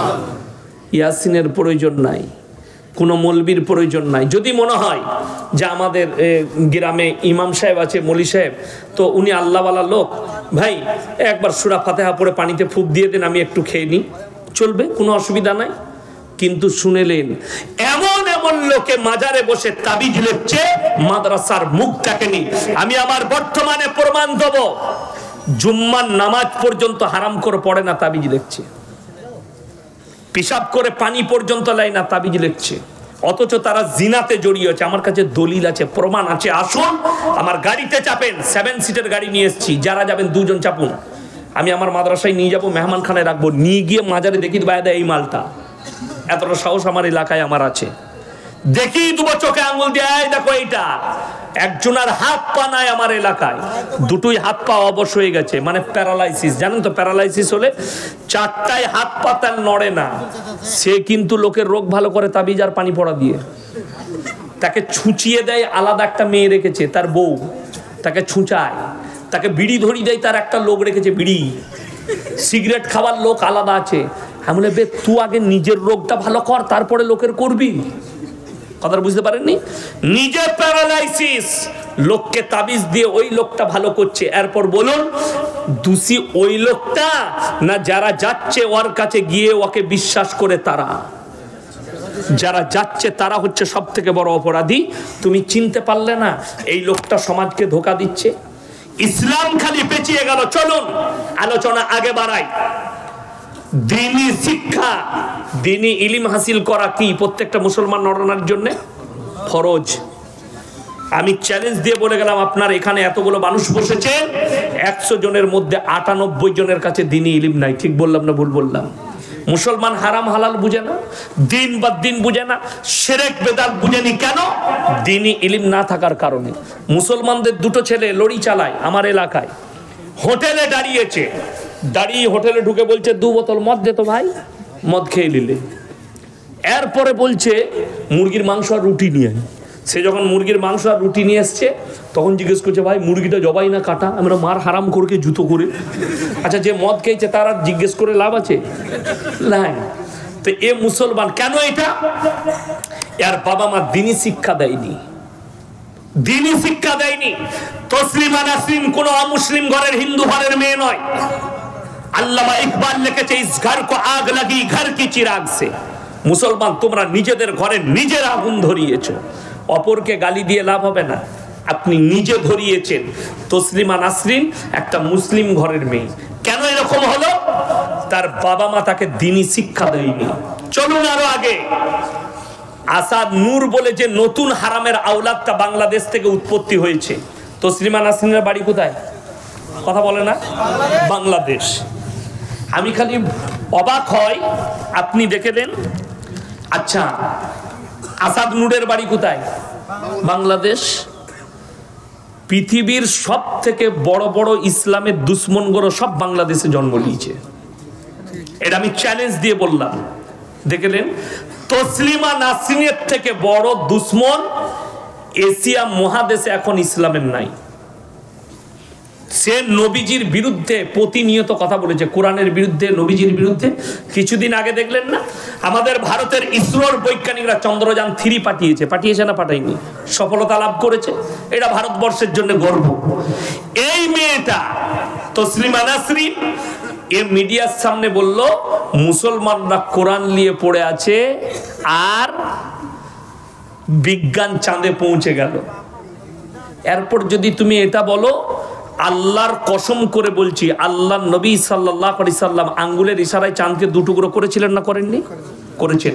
এটা যদি সত্য হয়, তোমার বিজ্ঞানের বাপের ক্ষমতা নাই। চাঁদকে 2 টুকরো তো দূরের কথা, তোমার বিজ্ঞান, তুমি যেটা নিয়ে বলছো, কোরআনকে চ্যালেঞ্জ করছো, তোমার বিজ্ঞানকে বলো চন্দ্রযান 3 যে ওখানে পৌঁছেছে, ওইখান থেকে একটা লাইটের ফোকাস দিতে বল, যেন আমরা দেখতে পাই। কথাটা বুঝতে পারেননি? আপনাকে বলে দিই, যারা শিক্ষিত লোক আছেন, যারা মনে করেন কোরআনের থেকে বিজ্ঞান আগে, ইসলামের থেকে বিজ্ঞান আগে, তারা শুনে যাও। স্কুলের স্টুডেন্ট যারা আছেন, বিজ্ঞান হচ্ছে আপেক্ষিক। বিজ্ঞান কি বললাম? আপেক্ষিক। আজ যেটা বলছে কাল সেটা চলবে না, আজ যেটা বলছে কাল সেটা ঘটবে না। আমার বয়সী যারা আছে, আমাকে অনেকজন ইউটিউবার ফেসবুকে দেখে মনে করে মালটা বুড়ো মাল। আমি এখনো 20 অত সুজালয় 36+। আমাদের দেশের গুটখাখোররা মোবাইলে দেখে মনে করছে মালটার বয়স 50 হয়ে গেছে, আর বেশি দিন বাঁচবে না, এখন অনেক দিন বাঁচবো, আমি তোদের বীজ মেরে ছাড়বো। তোদের মাজারের ব্যবসা না তোলা পর্যন্ত আল্লাহ আমাকে যেন মত না দেয়, বলুন আমিন। আপনারা দোয়া করছেন তো? এই মাজারের ব্যবসা আমি তুলে দেবো 15 বছর সময় পেলে। এমনি তো ওদের হয়ে গেছে, পায়ের তলার মাটি ছড়িয়েছি, এখন গালিগালাজ ছাড়া কিছুই নাই। শুনে নেন, আল্লাহ যাকে হিদায়েত দিবে সে হিদায়েত পাবে। কি বললেন আমাদের সভাপতি সাহেব? যে যারা চেষ্টা করবে আল্লাহ আমাকে পরিবর্তন দাও, আল্লাহ তাকে পরিবর্তন দিবে। বলি, আপনাদের মুর্শিদাবাদেরই একটা ছেলে আমাকে গালি দিয়েছিল, তার গ্রামে জলসা করেছি আমি লালবাগে, প্রচুর গালিগালাজ করেছিল ফোনেতে। তো আমি তাকে চিনিও না, জানিও না। 1 মাস আগে আমাকে ফোন করেছে, বলছে হুজুর সাহেব ফোনটা কাটবেন না। আমি কেন বাবা, কি হয়েছে বলো, গাল দিবে? বলে না না, আমি আপনাকে অনেক দিন আগে গালি দিয়েছিলাম ভুল বুঝে, আজকে আল্লাহ আমাকে হক চিনিয়েছে, আমি নিজেকে পরিবর্তন করেছি, হুজুর আমার লেগে দোয়া করবেন যেন হকের উপরে চলতে পারি। জোরে বলুন সুবহানাল্লাহ। আমাকে ক্ষমা করবেন। আমি বললাম, বোকা ছেলে, তুমি যেদিন আমাকে গালি দিয়েছো আমি মন থেকে সেদিনই ক্ষমা করে দিয়েছি। কেন? তুমি তোমার অজান্তে গালি দিয়েছো। যারা আমাকে গালি দিচ্ছে আমি তাদের প্রতি আমার অভিযোগ নাই, আমি আল্লাহর কাছে দোয়া করি, আল্লাহ তুমি এদিকে ক্ষমা করে দিও। কেন? এরা না জানতে গালি দিচ্ছে আল্লাহ। আর দ্বিতীয় দোয়া থাকে, আল্লাহ তুমি এদিকে হিদায়েত প্রাপ্ত করো। কেন? অপরাধ এদের নয়, অপরাধ হচ্ছে জিলাপি হুজুরদের, এরা দিয়া করাই গালি। আমার মাদ্রাসায় 300 ছাত্র আছে, আমি কোনোদিন ক্লাসে আমার মাদ্রাসায় ছাত্রদের সামনে এটা আলোচনাও করিনি যে আমাকে ফোন করে গাল দেয়, এবং কোনো ছাত্রকে আমি অর্ডারও দিইনি যে কোনো হুজুরের নম্বর নিয়ে গাল দেয়। প্রতিনিয়ত পরশু রাত্রিতে ফুরফুরাওয়ালাদের এক মাদ্রাসার ছাত্ররা ফোন করে গালি দিয়েছে, ভিডিও কল করে। আমি বললাম, আল্লাহ তোমাদেরকে হিদায়েত দে। তোমার অবস্থা যদি, তোমাদের অবস্থা এত খারাপ হয়, তোমার গুটকাখোর হুজুরের হাল কত খারাপ হতে পারে। বেরেলবিরা ফোন করে গালি দিচ্ছে। আমি বলেছি তোমাদের যদি চরিত্র এত খারাপ হয়, তোমাদের ইমাম যাকে মনে করো আহমদ রাজা বেরেলবি, তার চরিত্র কেমন হবে এরপর তোমাদের ভাষা থেকেই বুঝতে পারছি। আমি আর কিছু বলবো না, আমি তাকে গালিও দিতে পারবো না, সে লোককে আমি চিনি না। চলুন আপনাদিকে আগে নিয়ে যাই আলোচনাটা। আজকে মুসলমান দ্বীনি শিক্ষা না থাকার কারণে এদের মা বাবা দ্বীনি শিক্ষা দেয়নি। কতটা ইলম হাসিল করবেন? মৌলবি হতে হবে না, মুহাদ্দিস হতে হবে না, মুকাররির হতে হবে না, মুফাসসির হতে হবে না, হাফেজ হতে হবে না, কারি হতে হবে না। আপনাকে অতটা ইলম হাসিল করতে হবে যতটা করলে হারাম হালাল চিনতে পারেন, দ্বীন বাদ্দীন চিনতে পারেন, শিরক আর বিদআত চিনতে পারেন, কুফরি চিনতে পারেন। বেঈমান কাফেররা যে জালটা আপনার উপরে ছুড়ছে সেই জালটা যেন বুঝতে পারেন। আপনার ঘরের কাছে দলিল দিয়ে যাচ্ছি, বহরমপুর আপনাদের কাছে না, আপনাদের বেশি কাছে না আমার বেশি কাছে? আপনাদের বেশি কাছে। এই বহরমপুরে আমি জায়গার নাম বলবো না, মা বেটা দুজন মা বেটা, যদিও তারা অমুসলিম, একটা বিল্ডিং কিনেছে। সেইখানটা রুমগুলো ভাড়া দেয় কাদিকে? যারা সমকামী তাদিকে সেক্স করার জন্য ভাড়া দেয়। নাউজুবিল্লাহ বলেন। প্রশাসন কিছুই করতে পারবে না। কেন? ভারত সরকার সমকামীর রায় দিয়ে দিয়েছে সুপ্রিম কোর্ট, যে ভারতে যারা সমকামী হবে তারা বাঁচতে পারবে। এটা তো ভারতবর্ষ। আচ্ছা, আমাদের ছেলেরা স্কুলে যায় না? যায় না। শুনেছেন আমাদের স্কুলের ছাত্রদিকে সমকামী শিক্ষা দেওয়া হচ্ছে? শুনেছেন কোনোদিন? আমি ইয়াসিন স্টেজে বলে গেলাম, আল্লাহর কসম করে বলে যাচ্ছি, যেদিনে শুনবো ওখানে ওই শিক্ষা দেওয়া হচ্ছে সেই দিনই আমার বাড়ির বাচ্চাদের স্কুল যাওয়া বন্ধ হয়ে যাবে। আমি শত চেষ্টা করেও, নিজের ভিটে মাটি বেচে দিয়েও আমি নিজে আমার সন্তানদের জন্য স্কুল তৈরি করব। কেন? যেন মুসলমান সন্তানদের ঈমান বেঁচে যায়। আমি আল আমিন মিশনের যতগুলো জিম্মেদার আছে আমি তাদের লেগে দোয়া করি, আল্লাহ তুমি এদের জানের মালের হেফাজত করো, বলুন আমিন। এইখানে যাওয়ার পরে মুসলিম ছেলেদের ঈমানগুলো বেঁচে গেছে। আমার বর্তমান টাউনে একজন স্কুলের, হাই স্কুলের টিচার চাকরি পেয়েছে, পড়াশোনা করেছে রামকৃষ্ণ মিশন থেকে। সকালবেলায় উঠে গোসল করে মুসলিমদের ছেলে, তার বাড়ির লোক অভিযোগ করছে, হুজুর রামকৃষ্ণর মূর্তিতে পুজো করে তারপরে স্কুলে যায়। নাউজুবিল্লাহ বলে। আমি বললাম এই হালতে যদি আর মৃত্যু হয়, এর না জানাজা পড়া যাবে, না কবরস্থানে আর দাফন কাফন করা যাবে। বললে তাহলে হুজুর কি করব? কুকুরকে খাইয়ে দিব, নদীতে ফেলে দিয়ে আসবে দামোদরের কিনারায়, কিন্তু দাফন কাফন করা যাবে না এর জন্যে। আমার মুসলমান ভাই, বাংলাদেশকে আমরা মুসলিম রাষ্ট্র হিসাবে জানি, জানি না? জানি না। ঘটনা শুনেছেন শরীফ থেকে শরীফা? শুনেননি? শরীফ থেকে শরীফা স্কুলের বইয়েতে তাকে আপনি মুসলিম রাষ্ট্র বলেন। আমি বাংলাদেশের মানুষকে বলছি, শোনো, যদি তোমরা মুসলিম রাষ্ট্র মনে করো, স্কুলের বইগুলোকে কুটি কুটি করে ফেলে দাও। আলেমদের উচিত বাংলাদেশে গোল আলু না হয়ে প্রতিবাদ করা। একটা কলেজের প্রফেসরকে তাকে বরখাস্ত করা হয়েছে খালি পৃষ্ঠাটা ছিঁড়ার কারণে। কেন? সেই পৃষ্ঠায় লেখা আছে সমকামীর ঘটনা। শরীফ থেকে শরীফা বলবো আর কি? শুনেলেন, গাছের গুড়া যদি নরম হয়, গুড়াটাই যদি পোকা লাগে, গাছের ডালপালায় ফল হবে? কথা বলে না তো? হাসিনার গুড়াতেই তো পোকা লেগে আছে। পোকাটা কি? সে নিজে বলছে আমার ছেলে খ্রিস্টানদের মেয়েকে বিয়ে করেছে, খ্রিস্টানরা আহলে কুরআন। নাউজুবিল্লাহ বলে। কবে? খ্রিস্টানরা তো ঈসাকে আল্লাহর বেটা মনে করে, ওই জন্য তারা বেঈমান, ওই জন্য ঈমান চলে গেছে। অথচ তুমি তাদেরকে ঈমানের মধ্যে ধরছো। তাহলে গুড়াই যদি পোকা লেগে থাকে, সেই ফল কি করে গাছের ভালো হতে পারে? ফলেতেও তো পোকা লাগবে। তো এই শরীফ থেকে শরীফা পোকা লাগা। আচ্ছা, ভারতে শুনেছেন হিন্দু হোক, মুসলিম হোক, দলিত হোক, আদিবাসী হোক, যারাই বসবাস করছে, শুনেছেন যে ভারতবর্ষের যে কোনো ধর্মের মেয়েরা ন্যাংটো হয়ে রাস্তায় প্রতিবাদ করেছে? কথা বলে না? কথা বলে না? শুনেননি? কোনোদিন ঘটে নাই? আল্লাহ জানে না ঘটবে নাকি। বাংলাদেশে 2 বছর আগে কিছু মেয়ে পোশাক নিয়ে তারা বলছে আমরা ন্যাংটো ঘুরে বেড়াবো, ন্যাংটো হয়ে প্রতিবাদ করেছে রাস্তায় বাংলাদেশে। মুসলিমদের মেয়ে, অমুসলিম নয়। কাদের মেয়ে বললাম? মুসলিমদের মেয়ে। শুনেলেন? আপনারা হাত তুলে বলুন আমাদের বাচ্চাদিকে দিনী শিক্ষা দেবো, জোরে বলুন ইনশাআল্লাহ। আপনি হারাম হালাল কি বুঝলেন? দেখুন, দোয়া কবুলিয়াতের জন্য প্রথম শর্ত যেটা ইসলামে রাখা হয়েছে, দোয়া কবুলিয়াতের জন্য প্রথম যে শর্তটা আছে সেই শর্তটা কি জানেন? কি? হালাল খাদ্য। তবে আপনার দোয়া কবুল হবে হালাল খাবার খেলে।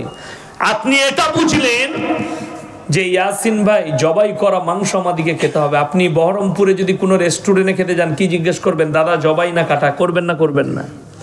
বেলডাঙ্গায় যদি চাচার হোটেলে খালো ওখানে জিজ্ঞেস করা দরকার না, ওটা আমাদের সার্টিফাই আছে, তাই না?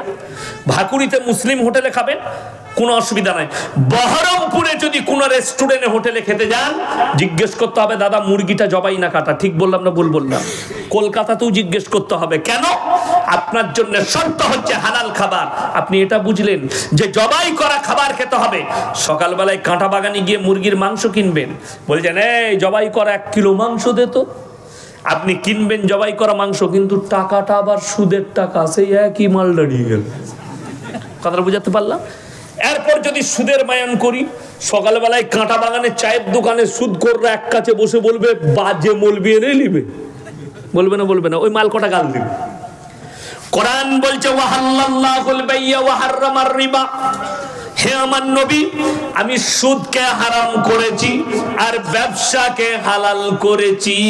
জোরে বলুন সুবহানাল্লাহ। ব্যবসাটা কিন্তু ব্যবসার মতো হতে হবে। ব্যবসা হালাল বলে এটা নয় যে দাঁড়ি মারবেন। আমাদের দেশের লোক খুব গোলমাল। আপনি যদি বহরমপুরে রাতের বেলায় দেখবেন সারা রাত ফলের দোকান খোলা থাকে, থাকে না? থাকে না? আমি একবার ইসলামপুর থেকে জলসা করে আসছি, বাড়ি যাব, তো আমি আমার ড্রাইভারকে বললাম ফলওয়ালার কাছে দাঁড় করা। তো মুসলিম ছেলে, আমি বললাম ভাই কত করে আপেল কিলো দিচ্ছ? বললে হুজুর 130 টাকা। আমি বললাম 90 টাকা হবে না? এত কম লিবেন আপনি? হ্যাঁ। লিয়েলেন। আমি 3 কিলো দাও।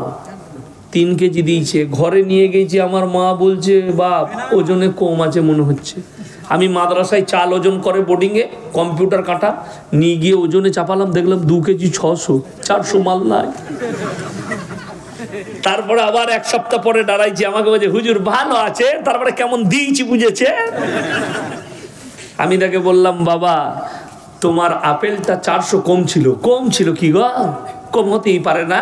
আমরা কিয়ামতের দিনে দেখে নেবো গো, ফেরত নেবো এটা। যারা মনে করেন 1 গ্রাম, যারা ব্যবসা করেন আলু পেঁয়াজ সবজি ওজন বিক্রি করেন, ওজনে মাল 1 গ্রাম বেশি দিবেন আমার ভাই, 1 গ্রাম কম দিবেন না। যারা কম দিবে তাদের নেকি কেটে তাদেরকে পূরণ করা হবে। বড় কষ্টের বিষয়, তবে আপনার হালাল। সারাদিন সবজি বিক্রি করলেন কাঁটা বাগানে, 300 টাকা রোজগার করেছেন, আল্লাহর কসম হালাল মাল, হালাল পয়সা। সেই পয়সায় খাবার খাবেন হালাল, সন্তানকে খাওয়াবেন হালাল খাবার। এরপর বলে দিই, সারাদিন কোনো কাজ নাই, ভাকুড়ি চায়ের দোকানে বসে আছেন, সুদের ওপরে 5 লাখ ছড়িয়ে রেখেছেন। বুঝতে পেরেছেন? সকাল হলেই 10,000 পকেটে সুদের টাকা। লোককে বলছে আমি খাসির মাংস এনেছি, ইলিশ মাছ খাও আর খাসির মাংস খাও, তুমি দেশি মুরগি খাও আর যেটা খাবে খাও। আল্লাহর কসম করে বলছি সুদ হারাম, সুদের টাকা হারাম। সেই টাকায় খাবার খেয়েছো, খাবারটা হারাম। তোমার সন্তানকে খাইয়েছো, হারাম খাবার খাইয়েছো। সেই হারামের পয়সায় খাবার খাইয়েছো, সেই টাকায় কখনো নেক সন্তান তৈরি হতে পারে না। আমার মুসলমান ভাই, আচ্ছা আপনারা বলুন তো ঘুষ খাওয়া হালাল না হারাম? কথা বলে না?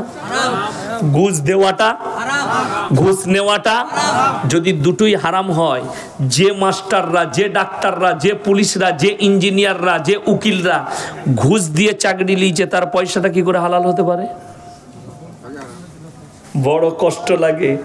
ঘুষ দিয়ে চাকরি লিয়েছে, রিটায়ার হওয়ার পরে হজরত হজ করে ঘুরে এসেছি, লম্বা জামা লাগিয়ে মসজিদে বসে ফতোয়া জারি করছে।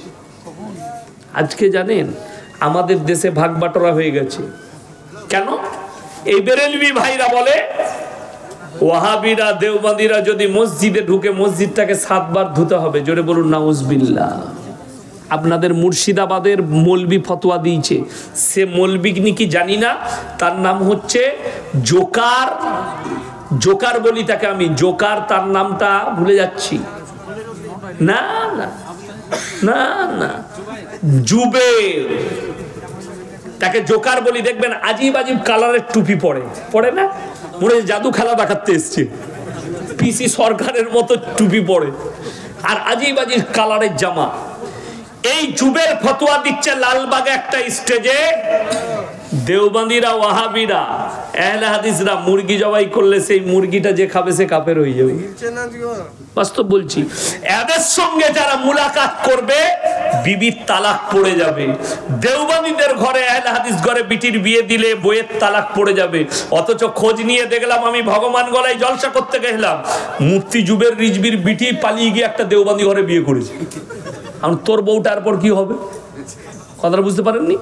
ফতোয়া তো ওর উপরই ঘুরে যাবে। শুনেলেন, যদি আমাদের সাথে মুলাকাত করলে বিবির তালাক পড়ে যায়, আল্লাহ সাক্ষী আছে, আল্লাহর কসম করে বলে যাচ্ছি, আল্লাহর কসম মানে এটা মিথ্যা হতে পারে না। আমার গুনাহ হবে না মিথ্যা হলে?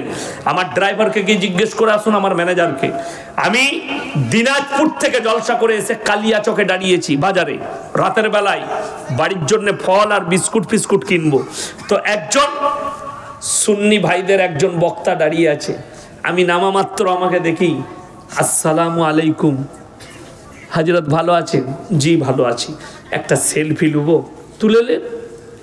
তুললো, আমাকে বললে কিছু ফল কিনে দিয়ে। আমি না ভাই আমি কিনছি, আপনি যান। তো বাইক নিয়ে বেচারা কোথাও জলসায় গিয়েছিল, তিনি চলে গেলেন, বলে এখানে আমার শ্বশুর বাড়ি, রাত্রে শ্বশুর বাড়িতে থাকবো। তো তিনি চলে গেলেন শ্বশুর বাড়ি। এরপরে বলুন, এই মুফতি জুবের বলেছে এদের সঙ্গে মুলাকাত করলে বিবির তালাক পড়বে, এই মৌলবীর বউটা এখন নিয়ে কি করবে বলুন? কথাটা বুঝতে পারেননি? আমি কিন্তু গুদা বাংলায় বলছি, ফতোয়া দিলে হবে না, ফতোয়া তোমার উপরে ফিরে যাবে নাকি জানতে হবে। আবার মেজো ভাইয়ের বিয়ে একবারই কোথায় বেরেলবি গ্রামে দিয়েছি, মেজো ভাইয়ের বিয়ে। আমার নিজের ফুপুই তো শালি, সেটা আবার তো আমার ভাবি যে হয়েছে, আমার আবার ফুপুই তো শালি হচ্ছে, আমার স্ত্রীর নিজের ফুপুই তো বোন। তো আমি শর্ত রাখলাম আমার মৌলবি নিকাহ পড়াবে। তারা বললে তোমাদের মৌলবি পড়াবেন? হ্যাঁ। বলে ঠিক আছে। এরপরে যখন বিয়েতে পৌঁছালাম তখন বলছে আমাদের গ্রামের লোক বলছে আমাদের মৌলবি পড়াবে। আমি বললাম পড়া, আমি ওই স্টেজ আবার আমার মৌলবি দিয়ে পড়াবো। তোদের মৌলবি পড়ানো হয়ে গেলেই আমি পড়াবো। যদি বললে কেন, আমাদের মৌলবি পড়ানো কি 2-4টা শিক্ষিত লোক হবে না? আমরা হতো, সে যদি শিরক বিদআত না করত। সবাই শুনে যান, কোন মৌলবি যদি শিরক বিদআতে ডুবে থাকে, কবর পূজায় ডুবে থাকে, সেই মৌলবির পেছনে নামাজ দুরুস্ত হবে না, যেহেতু সরাসরি আল্লাহর সঙ্গে শিরক করছে। এটা ইসলাম বুঝাচ্ছি আপনাদিকে। চলে গেল, তারা বললে টাকাটা দেন। আমি ক টাকা লাগবে বলো? বলে বিয়ে পড়ানো 1000 টাকা। সে মৌলবি বললে খানা নেই খাएंगे, এই লো মাল পালিয়ে গেছে, আমাকে দেখেই পালিয়ে গেছে মসজিদে। তো গেল, টাকা পাঠিয়ে দিলাম, 1000 টাকা বললো, আমি একজনের হাতে দিয়ে দিলাম, দিদান আপনার মৌলবিকে 1000 টাকা। 1000 কেন, 2000 বললেও দিতাম, আমি 5000 বললেও দিতাম, বিয়ে পড়াতে দেবো না। চলে গেল, টাকাটা নিয়ে নিলে। এখন টাকা হজম হয়ে গেছে তার।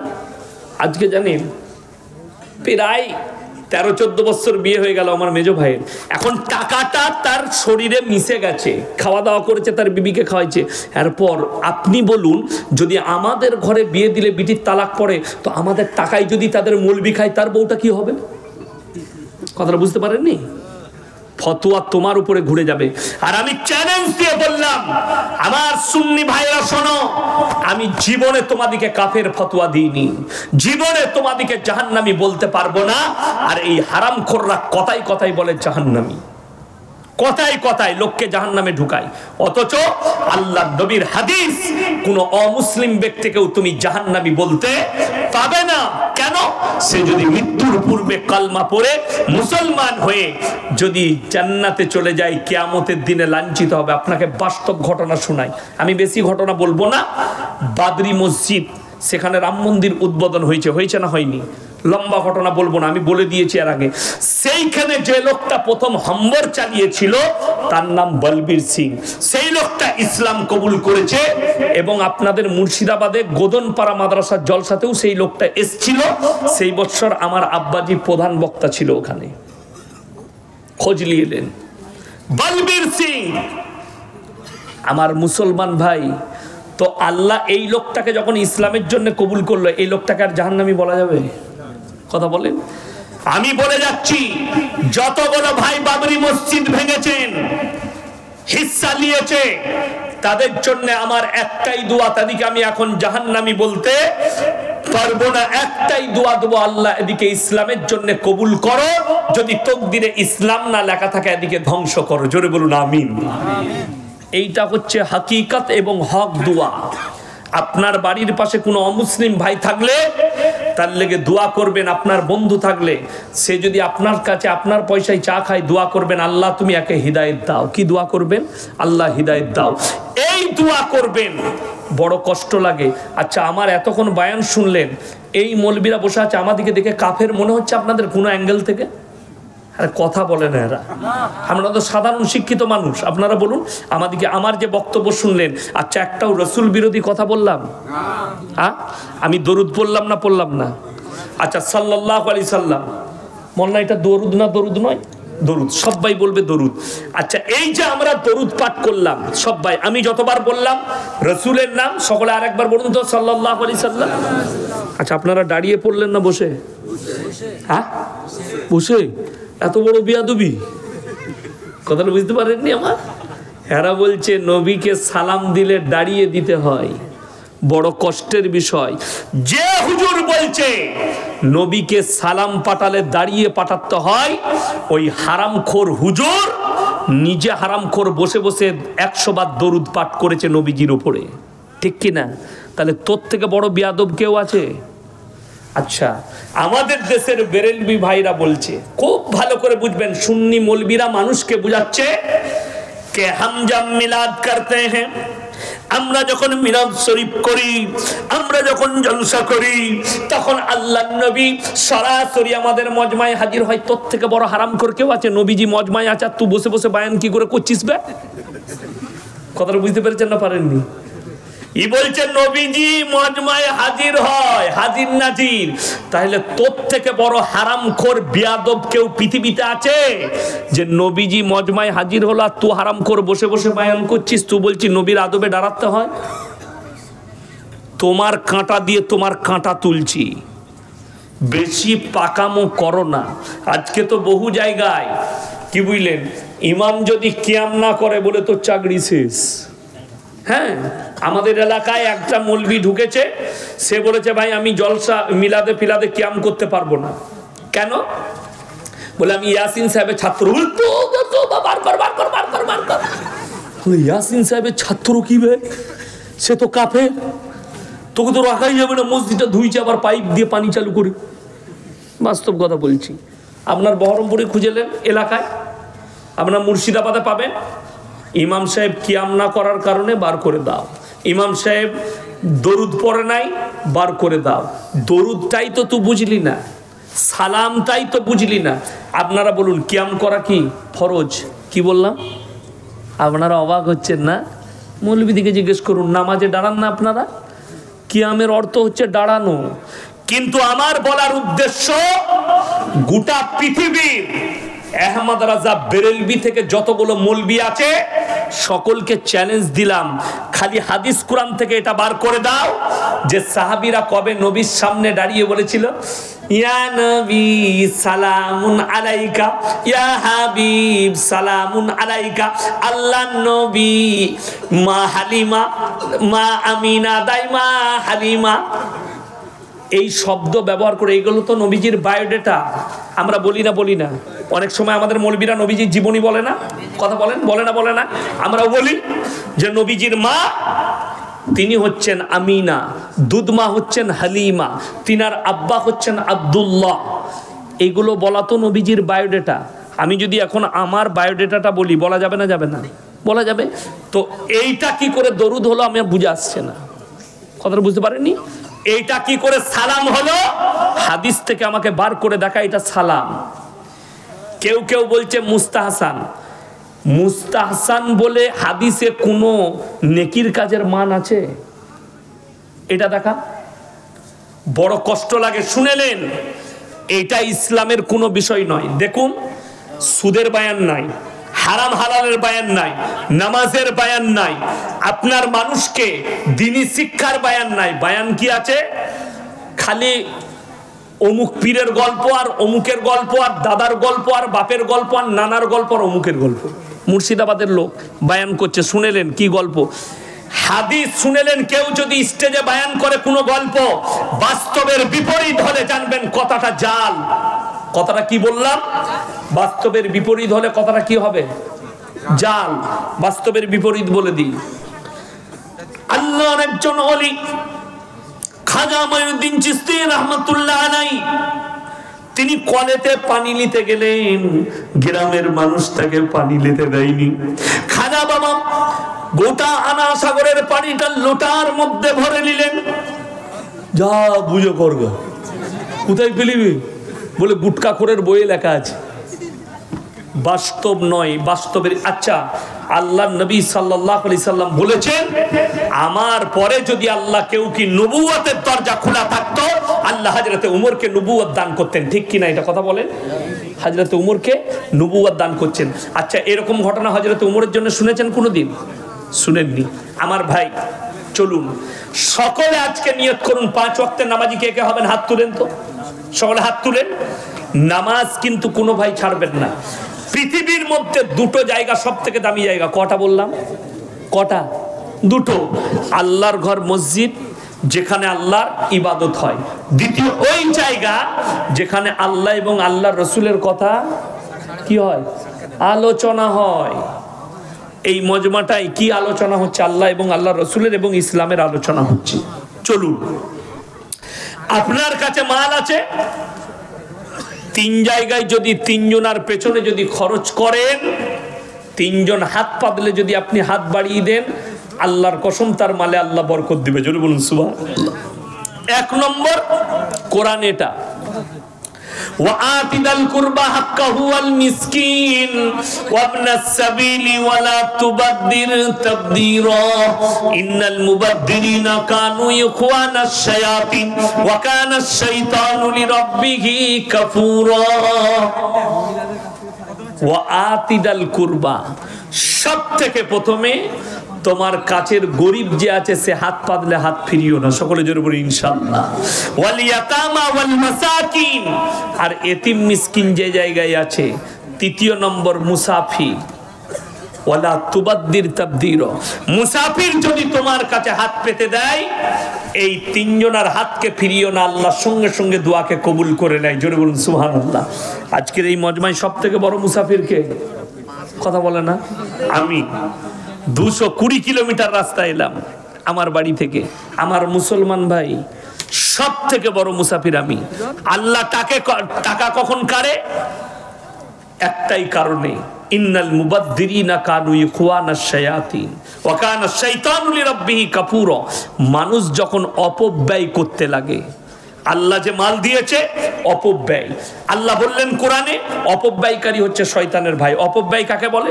আপনার হালাল টাকা লটারিতে খরচ করছেন, জুয়াতে খরচ করছেন, নিশাতে খরচ করছেন, গাঁজা মদে ইত্যাদিতে খরচ করছেন, গান বাজনার কনসার্টে খরচ করছেন, ইসলাম বিরোধী কাজে খরচ করছেন। তারা হচ্ছে শয়তানের ভাই। আল্লাহ কোরআনে বললেন, আল্লাহ এদের মালগুলোকে কেড়ে নেবেন। কোরআনে পারা কটা আছে? তাড়াতাড়ি বলুন কটা? 30টা পারা আছে। হাত তুলে বলুন আমরা কোরআনের সংস্পর্শে থাকবো। জোরে বলুন ইনশাআল্লাহ। কোরআনের থেকে দামি কিতাব পৃথিবীতে আর কিছু নাই। আমার ভাই, আল্লাহর ঘর মসজিদ সব থেকে দামি ঘর। আমার আল্লাহ বলেছেন, নবীজি বললেন কি? জাকিরা, গচ্ছিত সম্পদ। মানুষ কিয়ামতের দিনে কাঁদবে যে আমার টাকা যদি আরো কিছু দিনের রাস্তায়, আল্লাহর রাস্তায় খরচ হতো, আজকে আমার জন্য মঙ্গল হতো। আমি 30 জন ভাই আল্লাহর বান্দা কে কে আছেন 1000 করে টাকা মসজিদের জন্য দিবেন? হাত তুলেন তাড়াতাড়ি। 30 জন ভাই 1000 করে টাকা আল্লাহর ঘর মসজিদের জন্য দিবেন। কেউ উঠে যাবে না, তাড়াতাড়ি। কি নাম বাবু? এই যে নাম লেখো, এই যে এ বাবু এইদিকে তাকাও, ওইদিকে নাম লেখুন। জাহাঙ্গীর ভাই 1000 টাকা, নাম লেখো। আল্লাহ দানকে কবুল করুক, নেক নিয়তকে আল্লাহ পুরো করুক, কারোবার আল্লাহ বরকত দেয়। আমার ভাই দ্বিতীয় নম্বর কে আছেন? আমি 30টা চেয়েছি, মায়েদের মধ্যে যদি কেউ থাকেন বলে পাঠান। দ্বিতীয় নম্বরটা কে আছেন? 30 জন ব্যক্তি চেয়েছি আল্লাহর ঘর মসজিদের জন্য। কিয়ামতের দিনে কানবেন জাকিরা মানুষ, গচ্ছিত সম্পদ এটা। আপনি মসজিদে আল্লাহর রাস্তায় দিনের পথে যেটা খরচ করবেন, আল্লাহর কসম এর হিসাব নেওয়া হবে না, বরঞ্চ তোমাকে আর বদলা দেবে আল্লাহ কিয়ামতের দিনে। জোরে বলুন সুবহানাল্লাহ। দ্বিতীয় নম্বর ভাইটা কে আছেন? মায়ের জন্য, বাপের জন্য, নিজের জন্য। আপনি পরকালে বুঝবেন যে আমি কি দিয়ে এসেছি, এখন নয়, আস্তে আস্তে দিবেন। কে আছেন? লগথক দেন। কি নাম বাবু? সাবির শেখ, 1000 টাকা, মাশাআল্লাহ। দ্বিতীয় নম্বর।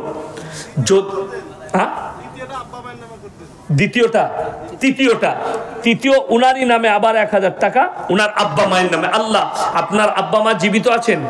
জীবিত আছে। আল্লাহ উনাদিকে সুস্থতা দান করুন, উনাদের জানে মালে ইজ্জতে আল্লাহ বরকত দেন। আমার ভাই চতুর্থ নম্বরটা কে আছেন? তাড়াতাড়ি হাত তুলেন আল্লাহর ওয়াস্তে। যদি মনে করেন আমার কাছে পয়সা নেই, ফোন পেতে দিয়ে দেন, এখন তো ফোন পে সিস্টেম আছে, ফোন পেতে দিয়ে দেন। যদি মনে করেন আমি 1 সপ্তাহ পরে দেবো, 1 মাস পরে দেবো, তাও চলবে, আস্তে আস্তে দিবেন। মাসে 200 করে টাকা দেন। কিন্তু আমি বলবো 30 জন ভাই, মাত্র 3 জন হয়েছে। চতুর্থ নম্বরটা কে আছে? মাশাআল্লাহ। কি নাম? কারি মুরসালিন ভাই, উনি 1000 টাকা, মাশাআল্লাহ। আল্লাহ কারি সাহেবের হায়াত দরাজ করুন, আল্লাহ উনার ইজ্জতে বরকত দেখ, বলুন আমিন। উনার পূর্বপুরুষ যেনারা চলে গেছে আল্লাহ জান্নাতি করুক। আমার ভাই 5 নম্বরটা কে আছে? তাড়াতাড়ি হাত তুলেন। আপনার মনে হবে শুনেলেন, কোরআনে আছে ইন্না শাইতানা লিল ইনসানি আদুব্বুম মুবিন, শয়তান হচ্ছে মানুষের প্রকাশ্য দুশমন। ওই জন্য আমার ভাই শয়তানকে পেছনে ফেলে পরকালের জন্য 5 নম্বর ভাইটা কে আছেন? 1000 টাকা দিবেন, মাত্র 1000 করে বলেছি। 5 নম্বর ভাইটা কে আছেন? কোন ভাই আছেন? 5 নম্বর ভাই, তাড়াতাড়ি বলেন ইনশাআল্লাহ আল্লাহর ওয়াস্তে। কে আছেন? যদি কেউ বলেন গোপনে, বেনামে এখানে লিখিয়ে দেন এসে। মায়েদিকে বলবো ইসলামের সবথেকে প্রথম টাকা খরচ হয়েছে একজন মায়ের, তিনি হচ্ছেন মা খাদিজাতুল কুবরা রাদিয়াল্লাহু তাআলা আনহা। ওই জন্য মায়েদের মধ্যে যদি কোনো আল্লাহর বান্দি থাকেন, মায়ের নামে 1000, বাপের নামে 1000। কি নাম? ফিরোজ আলী আমার নাম। ফিরোজ আলী ভাই, বাপের নামে 1000, মায়ের নামে 1000। আল্লাহ তাআলা উনার আব্বা মাকে জান্নাতি করুন, কবরের দিকে জান্নাতুল ফিরদৌসের দরজা খুলে দেন। আমার ভাই ফিরোজ ভাই 2000 লিখলেন আব্বা মায়ের নামে। আমার ভাই 5 জন হয়ে গেছে। 6 নম্বরটা কে আছেন? 6 নম্বর 1000 করে বলেছি। 6 নম্বর ভাইটা তাড়াতাড়ি হাত তুলেন। পরকালে কষ্ট হবে। দেখুন, এ মসজিদ আপনাদের, এ ইজ্জত আমাদের। মসজিদ আল্লাহর ঘর, কারোর বাপুতি ঘর নয়। ওই জন্য আমাদের মসজিদ খোলা আছে, যে ইচ্ছা সে নামাজ পড়তে পারে। পারে না? পারে না? অবশ্যই পারে, কোনো অসুবিধা নেই। ওই জন্য আমি অনুরোধ করব, কে আছেন? কোন ভাই আছেন? 6 নম্বরটা কে আছেন? কি নাম? রাকেশ ভাই, 1000 টাকা, বেনামে 1000 টাকা, মাশাআল্লাহ। 6 নম্বর হয়ে গেল। 7 নম্বরটা কে আছেন? আল্লাহ উনার দানকে কবুল করুন। 7 নম্বর ভাইটা কে আছেন? আমার কোন ভাই আছেন? 7 নম্বর, মাত্র 1000 করে বলেছি। এনামুল শেখ, এনামুল শেখ শ্বশুর শাশুড়ির নামে 1000। মাশাআল্লাহ, এনামুল শেখ শ্বশুর শাশুড়ির নামে 1000 টাকা। আল্লাহ দানকে কবুল করুন, নেক নিয়তকে আল্লাহ পুরো করুক, কারোবার আল্লাহ বরকত দেন, রুজি রোজগার আল্লাহ বরকত দেন। আমার ভাই 7 নম্বর হয়ে গেছে। 8 নম্বরটা কে আছে? কোন ভাই আছেন? 8 নম্বর। 8 নম্বর আল্লাহর বান্দাটা কে আছেন? আমার কোন আল্লাহর বান্দা আছেন? 8 নম্বর ভাই, পরকালের জন্য, মরণের পরের জন্য আল্লাহর নবী সাহাবীরা নিজেদের জান মালের কুরবানি করেছে। আমার ভাই কেউ চলে যাবেন না। আমার পরবর্তী বক্তা আছেন, ভালো বক্তা আছেন, কোরআন হাদিসের বক্তা। উনি আমার বন্ধু মানুষ, অন্তরের মানুষ। আমি জাস্ট আল্লাহর ঘরের জন্য আপনাদের কাছে 2-4টা টাকা চেয়ে নিচ্ছি। আমার ভাই কে আছেন? 8 নম্বরটা কে আছেন? 8 নম্বর আল্লাহর বান্দা কে আছেন? কোন ভাই আছেন? একটু তাড়াতাড়ি বলি ইনশাআল্লাহ। 8 নম্বর আল্লাহর বান্দা, মাত্র 1000 টাকা করে বলেছি, পরকালের জন্য, মরণের পরের জন্য মাত্র 1000 করে টাকা। মায়েদের মধ্যে এখনো পর্যন্ত একটাও পাইনি। যদি কোনো আমার নেক বান্দি আল্লাহর বান্দা মোহাম্মদ মল্লিক 5 বস্তা সিমেন্ট, মাশাআল্লাহ, জান মোহাম্মদ মল্লিক, তিনি 5 বস্তা সিমেন্ট দেবেন। আল্লাহ তাআলা ওনার দানকে কবুল করুক, নেক নিয়তকে আল্লাহ বরকত দেখ, কারবারে আল্লাহ বরকত দেখ। আমার ভাই, যদি ইনার জুড়ি হবার জন্য কেউ থাকেন 5 বস্তা সিমেন্ট দেবেন, তাইলে বলুন।